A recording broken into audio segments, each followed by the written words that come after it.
Hello, I'm Tom Parker and welcome to Voices from the CEPS Ideas Lab. In this episode, I spoke with Professor Scott J. Marcus. Professor Marcus is an economist, engineer and public policy analyst who is an Associate Senior Research Fellow in the Global Governance, Regulation, Innovation and Digital Economy Unit at CEPS.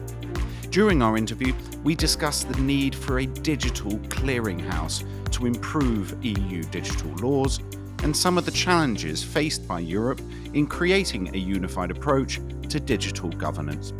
I hope you enjoy the episode.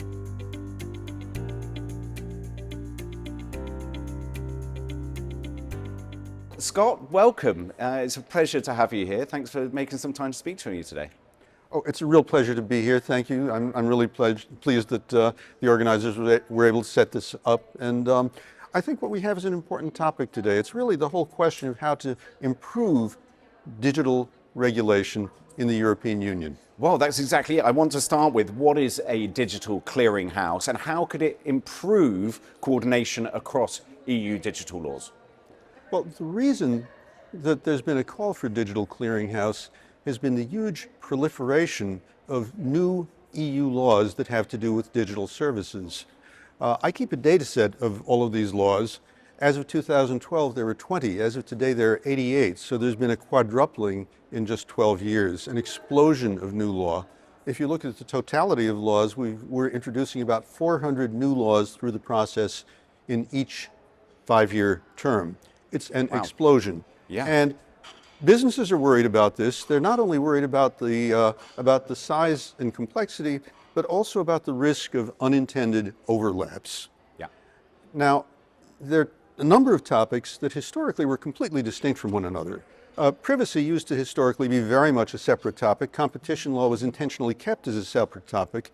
Today, competition law, consumer protection, and privacy or data protection are all merging together in complicated ways. In a few cases, the legislators saw possible overlaps, they anticipated them, they established a hierarchy about which governs for what. In a lot of cases, they didn't.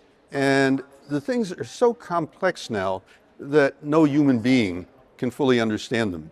So the European Data Protection Supervisor, this is an independent agency that tries to check out what the European institutions are doing with their own practices and also with the laws that they implement. They've been worried about this since 2014, very much to their credit, and they actually did a pilot project, a Digital Clearinghouse 1.0, as kind of a voluntary effort because they felt that it was necessary for the different regulators to talk to one another, exchange best practices, identify areas where there could potentially be problems, and try to share the solutions that they'd respectively found. And it was a good idea, but it was a voluntary thing. It eventually ran out of funding, and it also dealt with a limited number of topics. Data protection, privacy is probably the most immediate challenge, but this is an across-the-board problem. And so what I was suggesting, very much in line with new work that comes from the EDPS, is to do a reset, a new digital clearinghouse, version 2, but one with proper funding, with staffing, properly implemented through law, and supported by small surgical changes to some of the laws that need to get worked on. Well, you mentioned a couple of potential barriers or problems there, proper staffing, proper funding. Can you go into a little more of those and how you might overcome them to get to this 2.0? Well, I think first off, there should be a legislative framework. There are many independent agencies in the European Union. This could become one of them, for example, like BEREC, for example, like many of the other agencies. So staffing, I think, is essential. I would say that small surgical changes should be made in many of the relevant laws, including GDPR, so that the national regulators and the European institutions are empowered to send people to attend the meetings of this group, are funded to do it, and also to make it possible for them to take cognizance of the results. The previous work by EDPS was a purely voluntary bit. I would argue that there needs to be small changes in existing acts like GDPR to make it possible for them to take account. It shouldn't override the experts, but it should be possible for it to happen. And there's a key reason for that. In GDPR, there's one doggone recital that says privacy is not the only human right, it's not the only goal. This needs to be looked at in context. But there is not a single word that I can find in the operative text that operationalizes this very nice little recital. So putting this into a small change, saying take account, not take utmost account probably, but take account, would go a long way towards making it possible to introduce some proportionality, some balance into how this thing is implemented.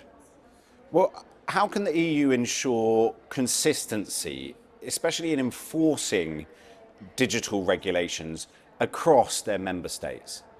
It's a challenging problem. And what we know is that merchants and other businesses that do business across national borders in the EU, that do business in multiple member states, they see this as a huge problem. Survey after survey, differences in member state implementation of EU law is flagged as the top issue. And it really needs to be better addressed, but it's a very tough problem. The laws can't be absolutely identical in all areas because they have to fit member state circumstances, they have to fit existing member state legal institutions, government institutions. So somehow a balance is needed. The treaties try to deal with that with the principle of subsidiarity, which says things should stay at member state level unless they're better done at European level. That's basically right, but the devil is in the detail. Now, the European Union in many laws has been moving toward the use of strict harmonization. That means the member states have less discretion to deviate from a common principle, or in some cases they've been moving toward, in a lot of cases in fact, moving toward regulations rather than directives, things that actually have application in all of the member states. It's not the right answer for everything, it's the right answer for a lot of things. A related problem is each of these new laws has a different set of institutions to try to deal with coordinating across the member states and coordinating between the member states and the European institutions. One really has to wonder why every law has to have its own set of mechanisms. Its own set of regulators makes sense to a certain point, but there's no cross-communication between them. So this is related to the first set of problems I mentioned, which is more cross-thematic. This is cross-member state. They're different dimensions of the same kind of coordination problems. Is it just too big a problem to coordinate, or you think there's the ability there to make it happen? We can make progress. The hard bit will be many of these laws are already in force. Many of these mechanisms already have their supporters who view this as an entitlement. It's not easy to fix the existing laws. At least for new laws, we should be able to identify things that work and avoid things that don't. I've mentioned GDPR because it's sort of a poster child of problems. The so-called one-stop shop has been a huge headache. I think almost all experts would agree with this. In it, the member state where the firm has its headquarters has responsibility across the EU. Yeah. This means that all of the hard cases wind up in Ireland and Luxembourg, two of the smallest member states. Yes. It's inefficient for use of resources. One also has to wonder if it's most appropriate in terms of getting things settled quickly and in terms of the fact that the member states work very hard to get those headquarters. They don't want to come down hard on these digital firms, even though the people in the regulatory agencies, I think, would be quick to say that they are conscientious. I believe that, but it's clearly the wrong mechanism. With new laws, we should avoid it. With existing laws, one by one, as they go through the so-called refit process, as they get checked over, they should get fixed. Are there any other major, or perhaps minor problems that become bigger challenges in creating a unified approach to digital governance? Well, there are a large number of problems. Here, since we've already covered a few, let's talk about the general issues with regulation in the European Union. Yeah. We've got an impact assessment process that catches the laws as they're going in, is supposed to look them over and estimate costs and benefits. That works fairly well, but it's done only at the time when the law is submitted. It's never reviewed, and of course, by the time the law has gone through the legislative sausage factory, what comes out looks very different than what went in. Yes. So nobody has looked at the costs coming out. And this might get fixed through the so-called ex post evaluation. That is, every few years these things should get looked at. But that process, even though it looks good on paper, is significantly broken in practice. With the impact assessment, the Commission has to do a good job because otherwise they might not be able to get their bill through. I mean, it's not always done and it's not always done well, but a lot of times it's done well.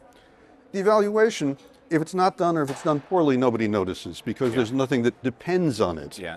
And so it's just not done as well as it should, and it means that the cross-check to see, is the thing working, is often more of a check-the-box exercise rather than a serious attempt to evaluate and to improve. Well, if you had, because we're going to finish up this discussion very shortly, but if you had a 30-second positive spin on some of the problems that we've been discussing today, what would it be? Well, I think first off, this digital clearinghouse is an important step in the right direction. Done properly, it can create much better coordination between different thematic areas, all of which are touched now by digital law. Everything is digital today. Yeah. And also consistent work to improve the legislative process, to improve how we craft our laws, and also how we evaluate them, how we fix the things that aren't working as they should. This is doable. The new Commission, the mission letters from Commission President von der Leyen, especially to Commissioner Dombrovskis, really put the right things in motion. The important thing will be to turn words into action. Brilliantly put, and thank you very much for your time here today, Scott. Speak to you soon.